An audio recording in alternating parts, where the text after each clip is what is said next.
I'm Ella, and I can't recall the exact moment I recognized that I wasn't like my sister, Sarah.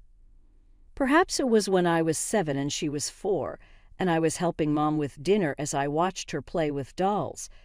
Or maybe it was all those afternoons when I would glance out our kitchen window and see other children playing outdoors while I washed dishes that were nearly out of my reach.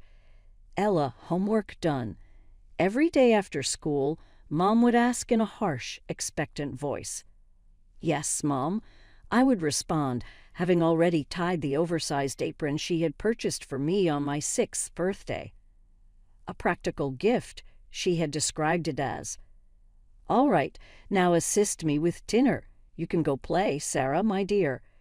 While I stood on my tiptoes to get to the counter, Sarah would skip off with her black pigtails bouncing. I knew better than to whine even at 7. Mom would always respond, she's still little, whenever I attempted. You are the older sibling. You must lend a hand. Dad was no exception. When Sarah showed him her most recent artwork, which she normally did around homework time, he would come home from work, touch her hair, and then turn to face me with that familiar expression. How are your grades today, Ella? Instead of how was your day, rather, what did you learn?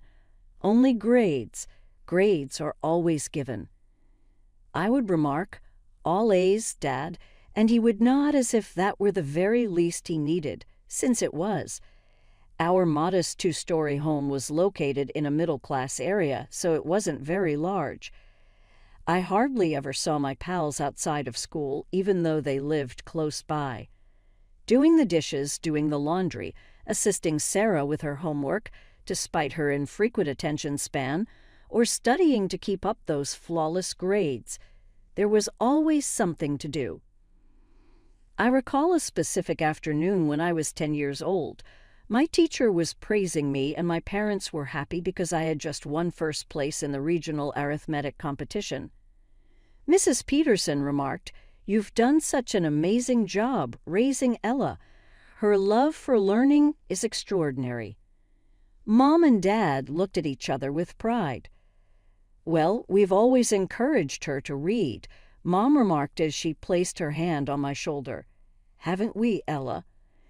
Since daytime was for duties, I wanted to be honest with Mrs. Peterson and admit that I had stayed up late studying by candlelight, that the only motivation I received was the warning that I would be disappointed if I didn't bring something flawless home. But like the excellent daughter I was meant to be, I simply nodded and smiled. In the meantime, no one spoke about Sarah's failed arithmetic test, which she was using to make paper airplanes in the corridor. In our home, things were always that way. Sarah would occasionally catch me grinning, especially when she got away with doing something that would have gotten me a lecture. At the age of 9, she once informed me, "You're just jealous," while I was 12, because Mom and Dad like me better. My hands were still damp from cleaning our shared bathroom when I stood there and looked at her reflection in the mirror that I had just wiped streak-free. Saying, "That's not true." Even still, there was a part of me that questioned whether it was. I was essentially Sarah's personal tutor by the time she began middle school, not voluntarily, but by order of her parents. She would text beneath the table while I sat with her at the kitchen table every afternoon, attempting to explain simple arithmetic. I would remark, "Sarah, you need to pay attention," as I was worn out from my own school day and household duties. "Why?" With that annoying smirk of hers, she would respond, "You'll just end up doing it for me anyway." She was also correct. That's precisely what would occur. "Ella, why isn't Sarah's homework done yet?" Mom would inevitably ask, hands on her hips. "She's not focusing." Then make her focus. You're supposed to be helping her. So I'd end up doing Sarah's homework while she watched YouTube videos because it was easier than dealing with Mom's disappointment.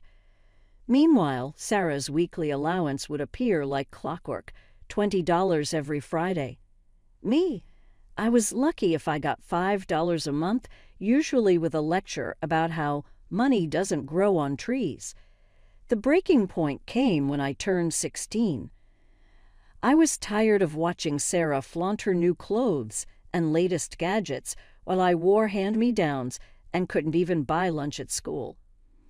That's when I saw the Help Wanted sign at Joe's Cafe, just 3 blocks from our house. Joe, a gruff man with kind eyes who'd served me countless hot chocolates over the years, hired me on the spot. The work was hard, waiting tables, cleaning up spills, dealing with grumpy customers, but it was mine. For the first time in my life, I was earning my own money. That first paycheck felt like freedom in my hands, $850 for a month of part-time work. I should have known better than to leave it on my desk. Ella, Mom's voice rang through the house that evening. Come down here right now. They were both waiting in the kitchen, my paycheck on the table between them. Dad looked stern, Mom disappointed, expressions I knew all too well. Why didn't you tell us you were making this much? Dad demanded.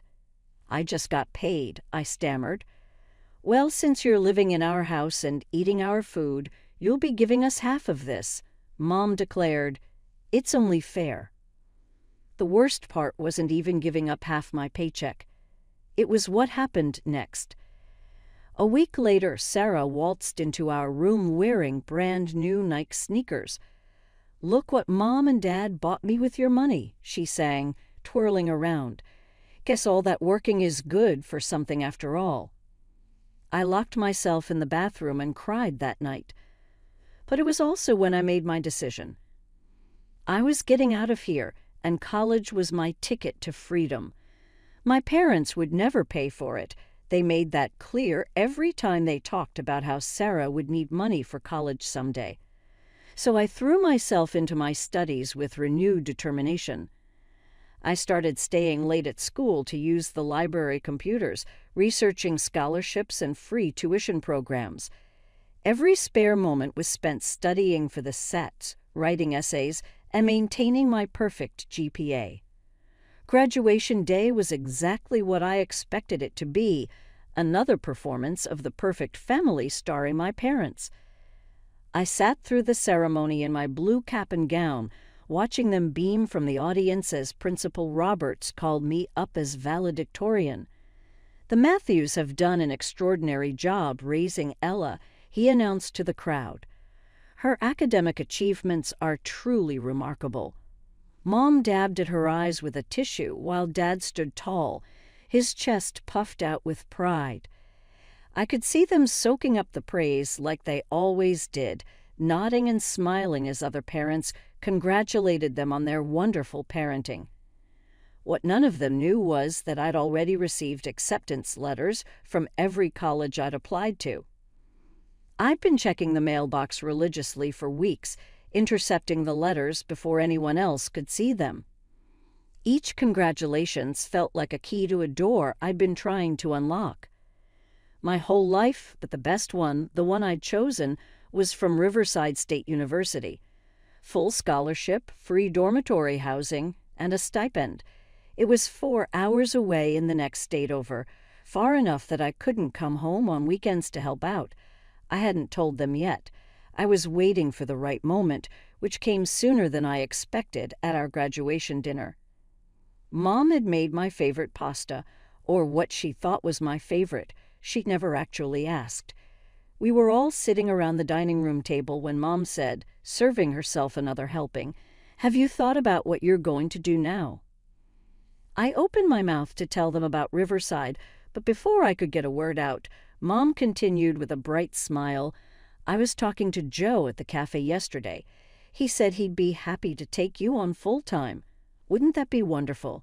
You could earn so much more and really help out with the family expenses."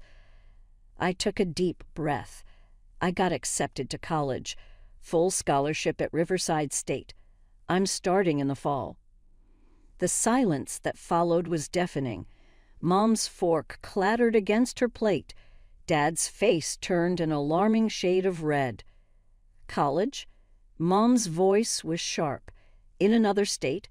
But what about your family? What about helping your sister?" "I've been helping my sister my entire life," I said quietly. "This is something I need to do for myself." Dad stood up so abruptly his chair scraped against the floor. Without a word, he walked out of the room, slamming the door behind him. "Now look what you've done," Mom hissed. Sarah just sat there with a slight smirk, probably already calculating how to get my room when I left. That last summer at home was like living with ghosts. I'd go to work at the cafe, come home, hand over half my paycheck, and retreat to my room. Mom and Dad barely spoke to me, just cold, necessary exchanges about bills or dinner times. The money they took from my paychecks they accepted without a word of thanks. When August came, I packed my bags alone. No tearful goodbyes, no family photos on the front porch, no Dad loading up the car like I saw other students had. Just me, my 2 suitcases, and a bus ticket to Riverside State. "I'm leaving now," I announced that morning, standing in the kitchen doorway. Mom kept washing dishes, her back to me. Dad rustled his newspaper. Sarah didn't even look up from her phone. "Okay," Mom said, like I'd told her I was going to the grocery store. The bus ride to college was 4 hours of pure relief. With each mile I felt lighter, freer. My dorm room was small but clean, and my roommate, Jenny, became the sister I'd always wished I had, supportive, kind, interested in my life. I threw myself into my finance classes, loving every minute of learning about investment strategies and market analysis. My professors praised my work ethic, and for once, there was no one around to take credit for it. The rare calls home always followed the same pattern. "Sarah's thinking about becoming a model," Mom would say, not asking how I was doing. She was just waiting for the right opportunity. Dad would add, ignoring my attempts to share my own achievements. In my junior year, Sarah graduated high school. Mom called specifically to tell me about it, though not because they wanted me at the ceremony. "Sarah's taking some time to figure things out," Mom explained. "Her grades weren't quite college material, but we told her not to worry about it. The right job will come along." I thought about how they pushed me to work at 16, how they'd taken half my earnings, and how they'd fought my college dreams. "What's she doing in the meantime?" I asked. "Oh, just exploring her options," Mom said breezily. "We don't want her to rush into anything she's not passionate about." I graduated with honors. My name was at the top of the dean's list. Jenny's family cheered for me at graduation, since mine didn't come. 2 weeks later, I was back in my hometown, starting as a junior financial analyst at Reynolds and Associates. My starting salary was more than my parents made combined. The first time. I could afford my own apartment. I felt like I could finally breathe. But as soon as word got around about my job, the dinner invitations started. "You must be doing well for yourself," Dad would say, eyeing my professional clothes. "We're so proud," Mom would add before launching into another story about Sarah's latest job interview or modeling prospect. Sarah would sit across from me at these dinners, still glued to her phone, still looking for the right opportunity. At 19, she hadn't worked a day in her life, but somehow that was fine. I was the one they looked to with expectant eyes, dropping hints about bills and home repairs. "The property taxes have gone up so much," Mom would sigh. "It's hard to make ends meet these days," Dad would add. So I started giving them money, $500 here, $1,000 there. But their hints kept coming, their expectations growing with each deposit I made. The more I gave, the more they seemed to expect, like I was making up for the crime of leaving, of building my own life. The day I got promoted to senior financial analyst, I made the mistake of mentioning it to Mom during our weekly call. Within hours, she'd planned a celebration dinner at their house. "We're so proud of you, honey," Mom said, but her voice had that particular tone I knew too well.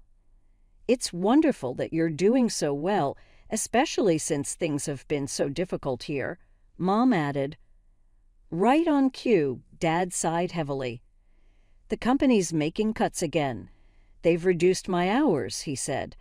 "And these bills," Mom added, pulling a crumpled paper from her pocket. Her eyes were already welling up with tears. "I just don't know how we're going to manage the utilities this month." I glanced at Sarah, still absorbed in her phone, wearing designer jeans that I knew Mom and Dad couldn't afford. I wanted to point out that a 22-year-old capable of spending hours making dance videos could probably handle a job application or two. The words were right there on my tongue, but I swallowed them back. Then Mom dropped the bomb. "You know, Ella," she said, reaching across the table to pat my hand, "we've been thinking, you're spending so much on that apartment of yours. Why don't you move back home? You could save money and we could help each other out." I felt like I was 16 again, watching my hard-earned money disappear into their pockets. The thought of giving up my peaceful apartment, my independence, my space, it made my stomach churn. But as I opened my mouth to refuse, I saw the familiar guilt-inducing looks on their faces. "Okay," I heard myself say, and watched their faces light up with joy. A week later, I was back in my childhood bedroom. The room felt smaller than I remembered, or maybe I'd just grown too big for it. I laid down my conditions quickly. "I'll help with the bills and groceries, but I won't be cooking or cleaning. I did enough of that growing up." Mom agreed immediately, too quickly, really. It wasn't until I heard Sarah's outraged shriek the next day that I understood why. "What do you mean I have to clean?" she wailed. "I don't even know how to use the vacuum cleaner." "Well, it's time you learned," Mom said in a tone far gentler than she ever used with me about chores. "Ella's helping us financially so you can help with the house." I watched from my doorway as Sarah stomped around with the vacuum, barely touching the carpet, muttering under her breath about how unfair it all was. She'd post passive-aggressive stories on Instagram later about forced labor and unfair treatment. But I couldn't bring myself to care. After all, she was still living off my money, my grocery payments, my utility contributions, my rent equivalent that mysteriously never seemed to reduce our parents' financial strain. The least she could do was learn how to clean a bathroom. "Ella, have you noticed how shabby the house is looking?" Mom mentioned casually one morning over coffee. "The paint is peeling and that wallpaper in the living room." Dad joined in immediately. "The bathroom fixtures are pretty outdated, too. Sure would be nice to give this place a facelift." I knew what was coming. 3 days and several hints later, they finally asked outright if I would help with some home improvements. By help, of course, they meant pay for everything. I ended up spending nearly $30,000 on repairs and renovations. New paint throughout the house, updated bathroom fixtures, modern kitchen appliances, hardwood flooring to replace the old carpet, and fresh wallpaper in every room. I even had the exterior painted and the garden landscaped. The transformation was remarkable. I had to admit, the house looked like something out of a home improvement magazine.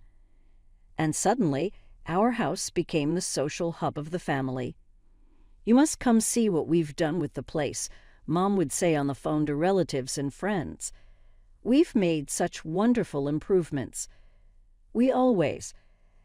I'd sit quietly during these gatherings, watching Mom and Dad beam with pride as guests praised their beautiful home and excellent taste. Not once did they mention that I'd funded the entire renovation. Not once did they acknowledge that their improved lifestyle came from my bank account. As Christmas approached, they planned their biggest gathering yet. Mom invited every relative within driving distance, plus all their friends. "It'll be perfect," she kept saying. "Everyone will see how well we're doing." I spent a fortune on gifts for everyone, including a new laptop for Sarah that she'd been hinting about for months. Christmas Day arrived, and the house was packed with people admiring the renovations and enjoying the catered food, which I'd also paid for. When it came time to exchange gifts, I watched as Sarah unwrapped a brand new iPhone from our parents, complete with all the accessories. Her squeal of delight could probably be heard next door. My gift from them. A bath set from the drugstore that they'd kindly picked up last minute when they'd forgotten someone. I didn't say anything. I just smiled and thanked them, then watched as everyone opened their expensive gifts. I bought them. Nobody seemed to notice the disparity. Nobody seemed to care. The party was winding down when Mom cleared her throat to make an announcement. "Linda and her kids are staying with us for a few days," she said, gesturing to her friend from out of state. Linda smiled warmly, her 2 teenage children looking tired after the long drive. "That's nice," I said, already thinking about how cramped the living room would be with 3 people sleeping there. But Mom wasn't finished. "Ella, you'll need to clear your things out of your room. Linda and the kids will be staying there." I stood there in the middle of the living room, still processing what I just heard. Linda and her kids shifted uncomfortably, clearly sensing the tension. "They can stay in the living room," I suggested, trying to keep my voice level. "We can set up the pull-out couch and bring in the air mattress." "Don't be ridiculous," Mom snapped. "They're guests. We can't make them sleep in the living room. They'll be uncomfortable there." The irony of her concern for their comfort hit me like a slap. "And what about my comfort?" I asked, feeling heat rise in my cheeks. "Did you think about that at all?"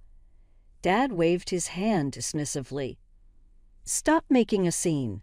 Just pack your things and move to the living room. It's only for a few days." I looked around at the house I'd renovated, at the Christmas decorations I'd paid for, at the presents I bought. Something inside me snapped. Why can't they stay in Sarah's room? The silence that followed was deafening. Sarah's head snapped up from her new iPhone, her mouth hanging open. Mom and Dad looked at each other like I'd suggested setting the house on fire. "I can't believe you'd even suggest that," Sarah sputtered. "That's completely out of the question," Mom said firmly. "Why?" I pressed. "Why is it okay to displace me but not her?" Mom's face turned red. "You're embarrassing me in front of my friend," she hissed. "This is not how we raised you to behave." "If you can't show proper respect in this house," Dad thundered, "then maybe you shouldn't be here at all. Get out." Mom added, her voice shrill, "Get out until you learn some manners." I looked at them, really looked at them.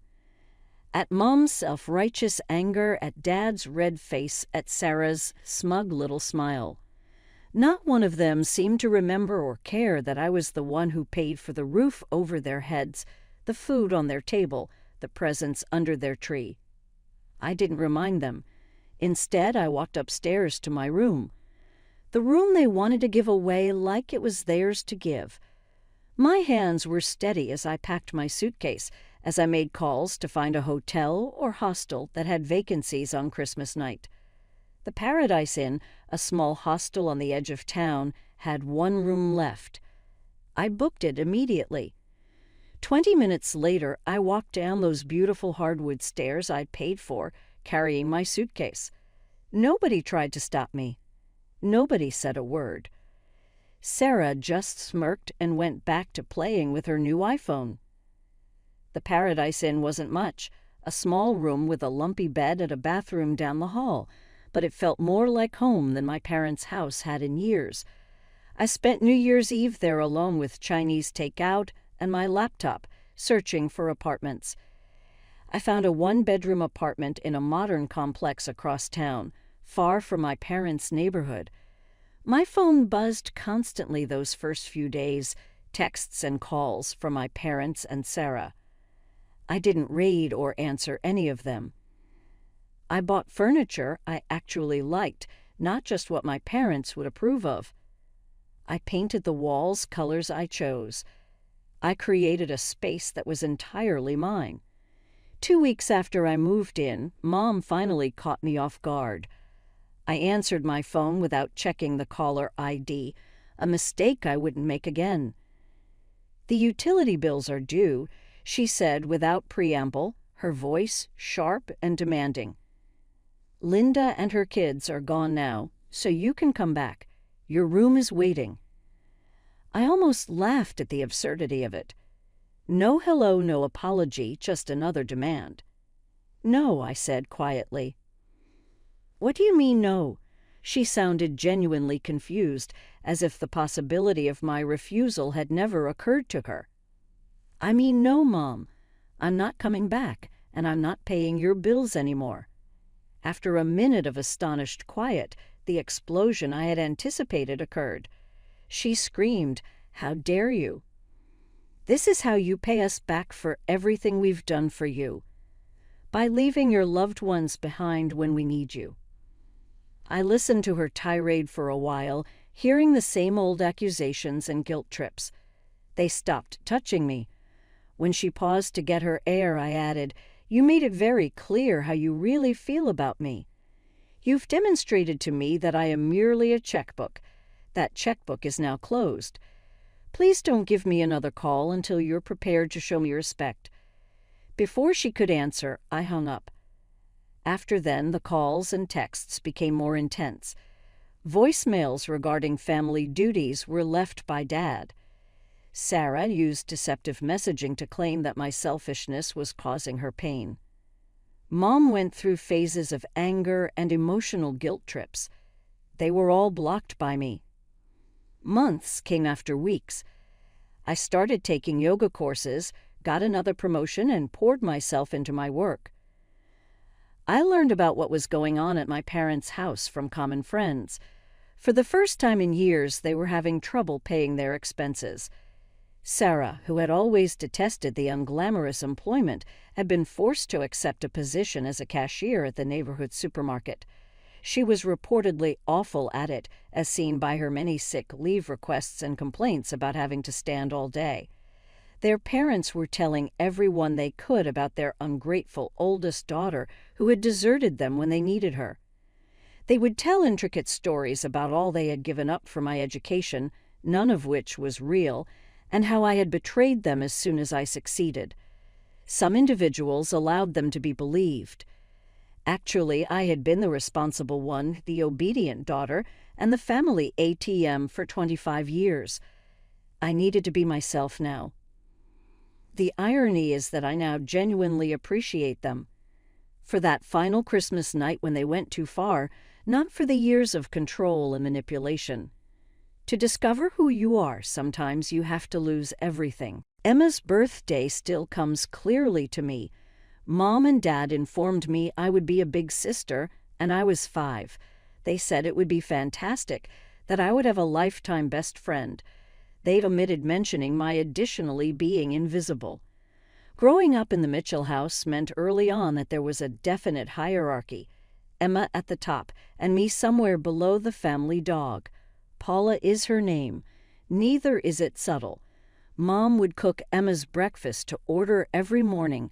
2 sunny-side-up eggs, bread sliced diagonally, exactly like my princess loves it, and toss me a box of cereal. Everywhere one might find the variations. Dad objected about the cost of braces for months when I required them. Emma needed them 2 years later as well, and suddenly money became nothing. Ben objected even when they delivered her the nice, clear ones I requested. While an MSc+ in math got her a celebration supper at her preferred restaurant, my straighters were greeted with unfocused nods. Another difficult point were birthday celebrations. Mine were little events, supermarket cake, some backyard buddies. Emma's, they were fully realized events including professional performers, bouncy houses, and homemade cakes. Once I heard Mom say to a friend, "Well, Emma simply enjoys these things more." Paula's pragmatic approach. Watching Emma change was the toughest part. She was a nice child first. Year after year of treatment like she could do no wrong took its toll. We used to build blanket forts together and create ridiculous stories. She would have developed exactly what you would have expected by middle school. She said, "Paula, where's my blue sweater?" as she rifled my closet without permission. "That's mine, Emma. Mom paid for it on my birthday." "Well, I have Jessica's party to prepare for."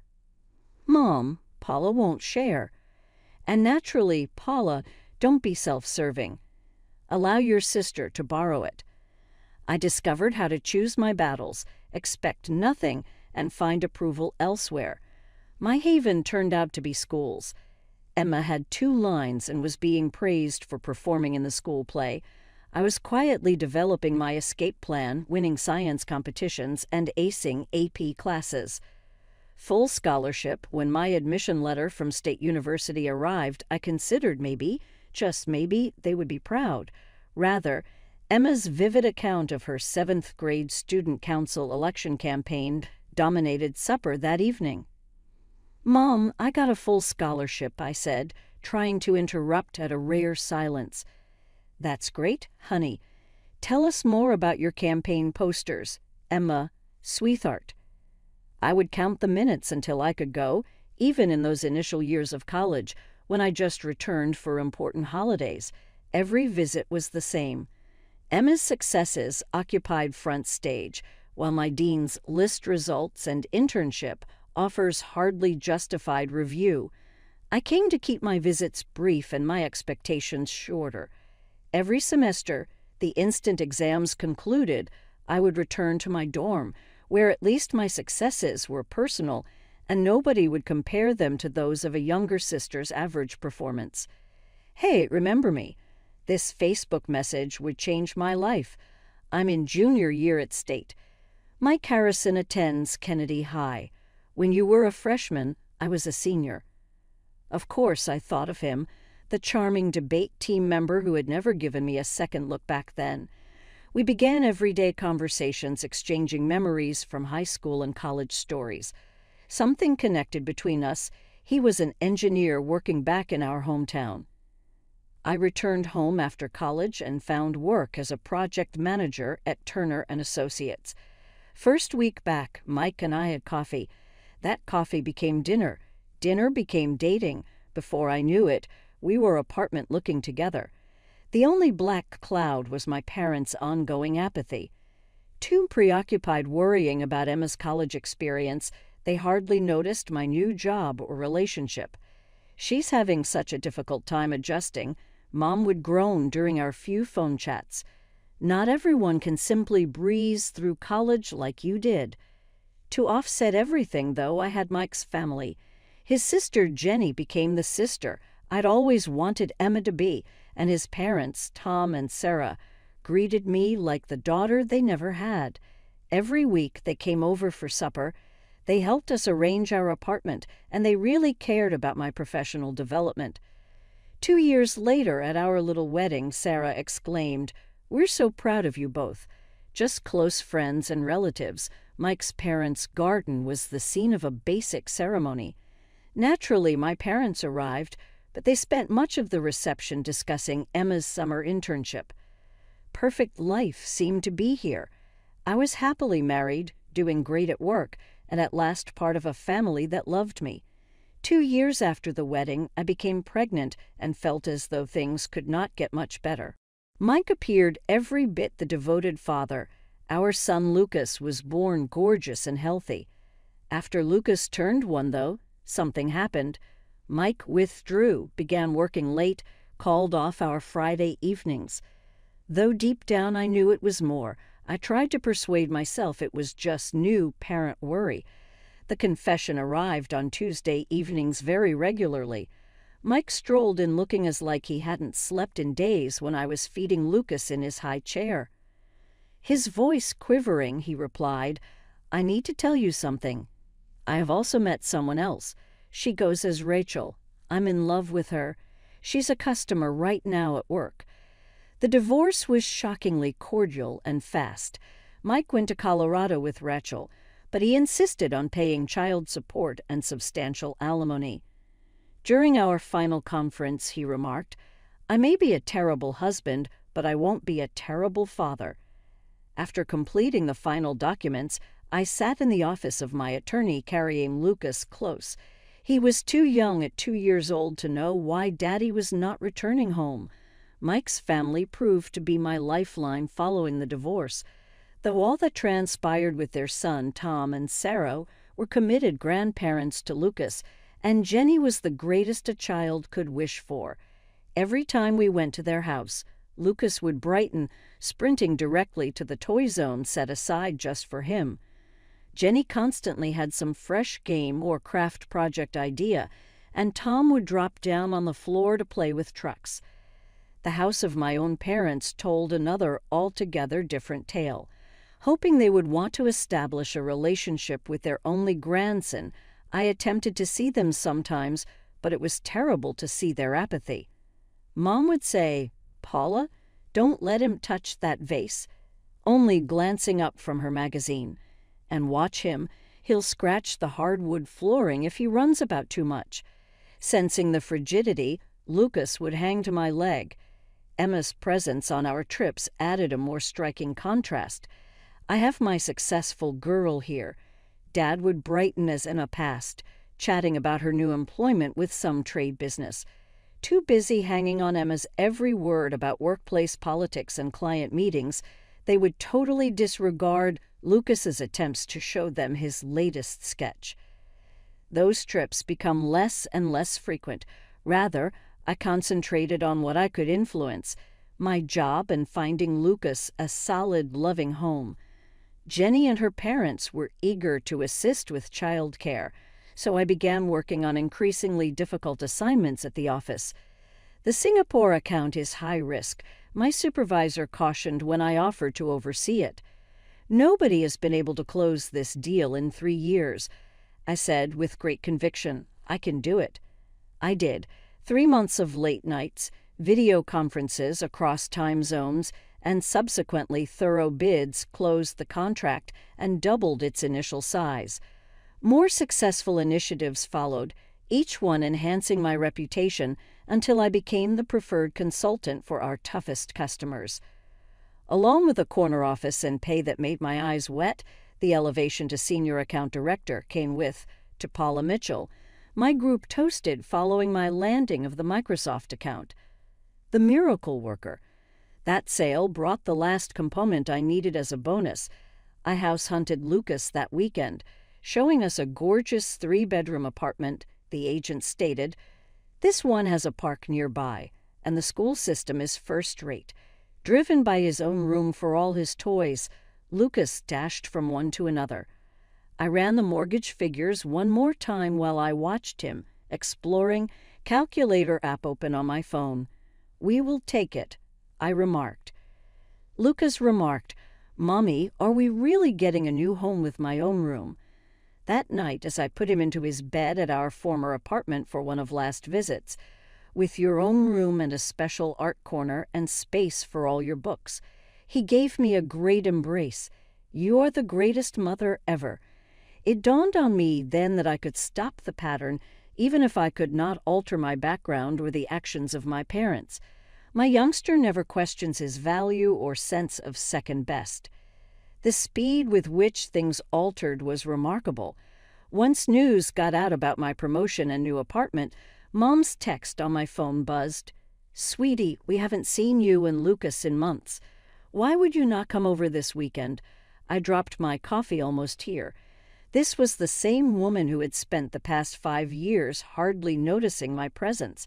I thought about Lucas, who still sometimes asked about his grandparents. Perhaps humans are capable of transformation. I carried Lucas to their house the next weekend. The variance was shocking. "I have my favorite grandson here." As we were walking in, Dad yelled out. Given Lucas was their only grandchild, this wasn't saying much, but nevertheless, "Look what Grandma bought for you."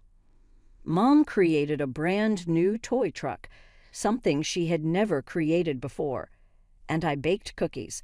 "You do enjoy chocolate chip, right?" Lucas was overjoyed. He too young to remember their past coldness. Something I had never seen my mother do before, I observed as she really dropped to play with her son on the floor. Later, Mom added, "Paula, honey, as Lucas was preoccupied with his new vehicle, we'd love to have him around more often, maybe some weekends. You have to have breaks occasionally." Though it seemed crazy, I chose to go with it. What was that phrase on not staring in the mouth a gift horse? My parents become shockingly active grandparents over the following 6 months. Lucas was asked to stay over on weekends, and I utilized that opportunity to catch up with Jenny. "You seem happier," Jenny said on one of our shopping excursions, "more laid back." Seeing them at last put effort is encouraging.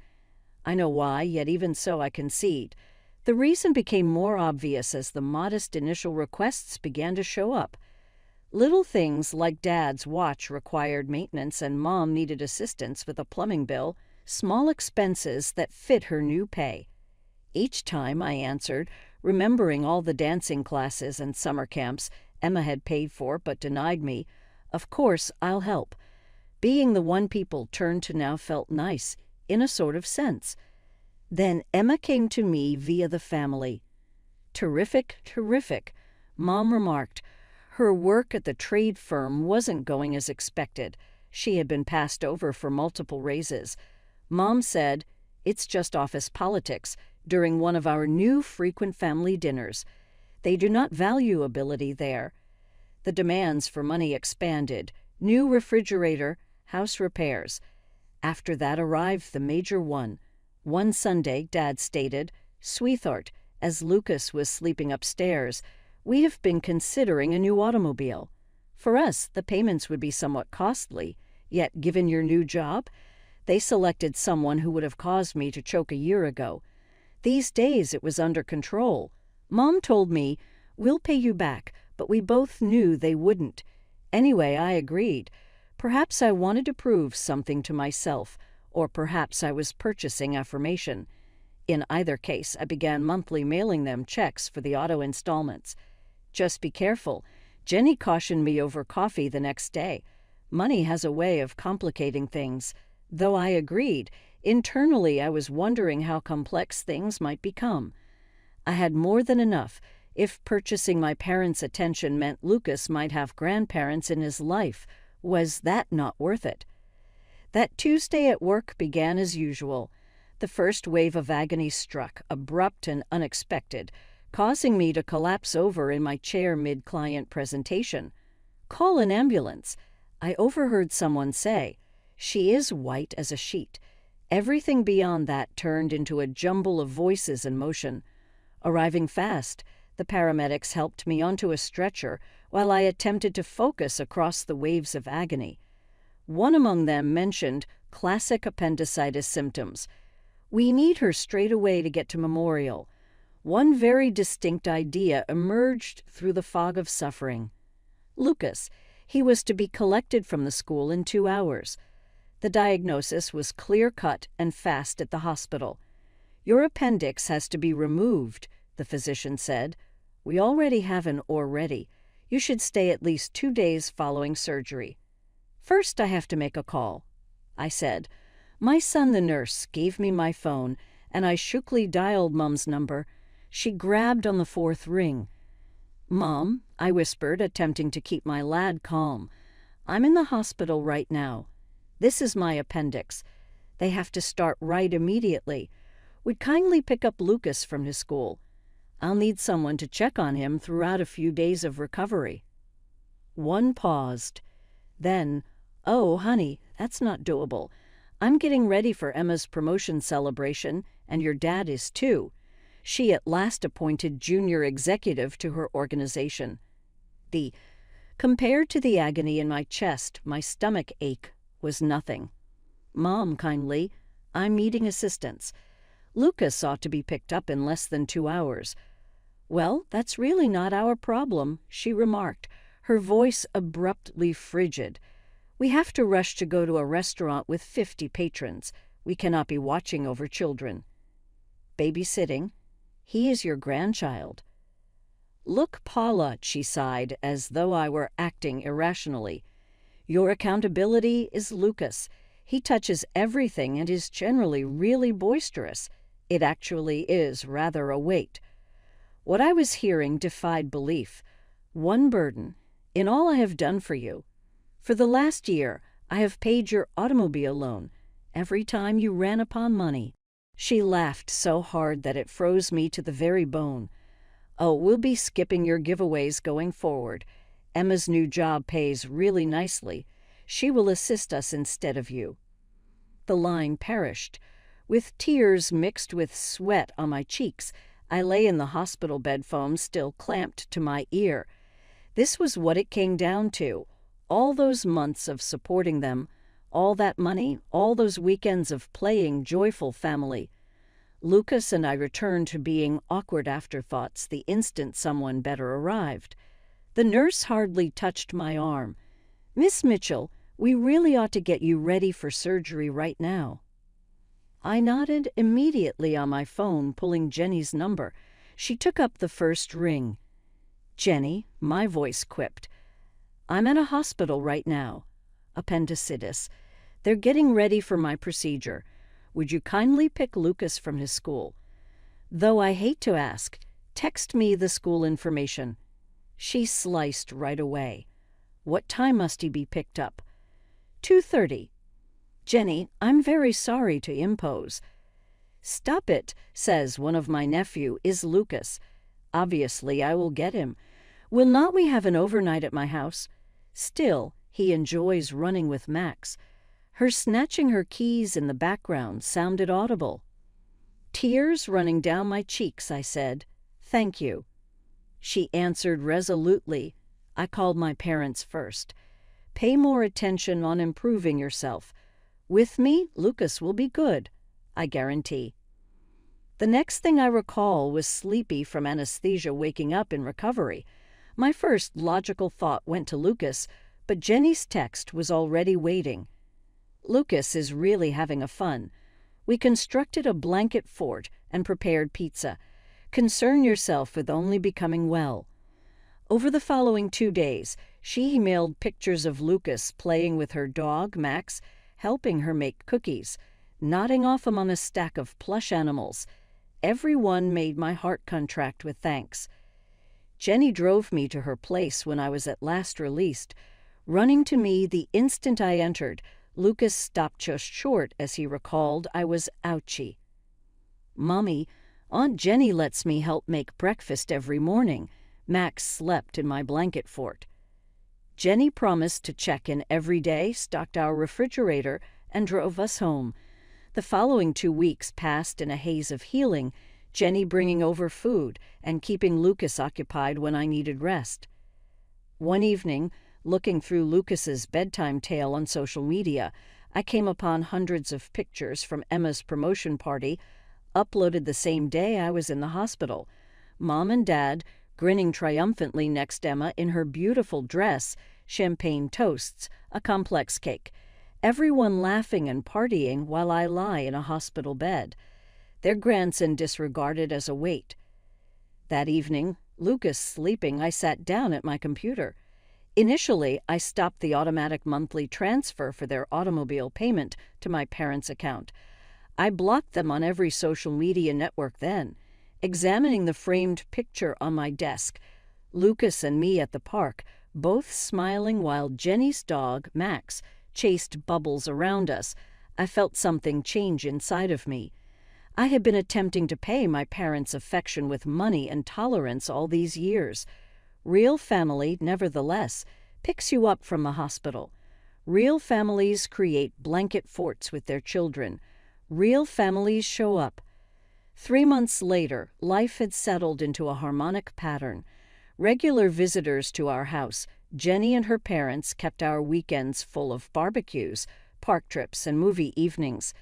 My phone then called on a calm Sunday afternoon. On the screen, Mom's number displayed. I looked at it for a time, my palm hesitating above the decline option, then chose to respond. "Paula." Mom's voice had that sugary sweet quality she usually employed when she wanted something. "How are you, lovely?" "What does Mom want?" A theater sigh. "Well, since you asked, the car payments place your father and me in a somewhat precarious position." Though I suppressed it, I felt laughter rising in my chest. Oh, yes, you see. She stopped for dramatic impact. Emma just turned away when we asked her, even though we had assumed she would assist us with her new post and everything. Is it unbelievable? Said she worried about her own bills, following all we have done for her. There was almost too much irony. Her voice going quieter. We were hoping, she said, that maybe you could start helping with the payments again, just until we figure something else out. I laughed this time without restraint. It sprang out of me, harsh and acrid. Paula, this is not humorous. The automobile could be lost to us. Mom, you know what's funny?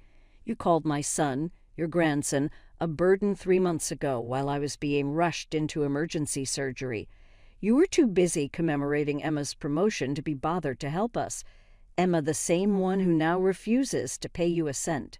That day we were somewhat occupied. You understand how these incidents are. No, Mom. I know just exactly what it was. When I paid your bills, I helped. Lucas and I became inconvenient after you realized Emma might be your own ATM replacement. That's unfair. Always favored Emma. Treat me always as though I were second best. Always took my aid for granted until something better arrived. Paula, remember? You called my financial help handouts just before you dropped by me throughout my hospital stay. Well, guess what? The handouts are done here. I've tried to purchase your affection, but am done. I'm done seeing you treat my kid as like his expensive purses are less than Emma's. I'm simply done. But the car. I laughed once more to cut her off. This one is virtually free, lighter. Not my issue anymore. Hello, Mom. Goodbye. I blocked her number hanging up. I then followed the same guidelines with Dad. I could hear Lucas laughing in the garden playing with Jenny and Max through the open window. Real laughing is what I mean. Genuine affection. Actually family.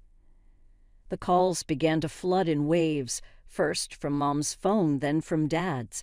Their voicemails varied from emotional pleadings to aggressive demands when I didn't answer. The SNS messages were not much improved either. Please, Paula, we are your parents. You are acting somewhat selfishly here. You will cause us to lose the automobile. Every note verified that I had chosen the correct choice. Not one of them discussed Lucas. None showed sorrow for their treatment of us. It all revolved around them, their demands, their automobile, their emotions.